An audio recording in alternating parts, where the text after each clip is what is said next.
लोकांचं अप्रूव्हल हवंय की स्वतःचा पीस? लोक काय म्हणतील हे 4 शब्द आपल्या आयुष्याचं रिमोट कंट्रोल घेत नाहीत का? आपण सगळेच अप्रूव्हल सिकर्स असतो. कोणी वा म्हटलं ना की मूड एकदम फ्रेश, आणि कोणी क्रिटिसिझम दिली ना की मूड एकदम क्रॅश. पण ट्रूथ काय माहिती? लोकांचं ओपिनियन हे मोमेंटरी असतं, पण आपलं पीस हा परमनंट असायला हवा ना.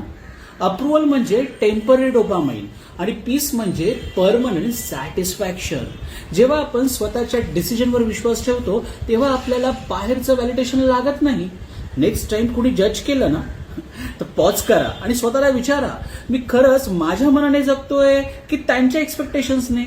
सेल्फ अप्रुव्हल ही सर्वात मोठी फ्रीडम आहे. आज स्वतःला गुड जॉब म्हणा, आणि तेही दुसऱ्यांच्या क्लॅप शिवाय. लोक काय म्हणतील यावर नाही, तर मी काय एक्सपिरियन्स करतोय यावर जगायला शिका. ही पोस्ट सेव्ह करा आणि दरवेळी आत्मविश्वास कमी वाटला ना तर नक्की बघा.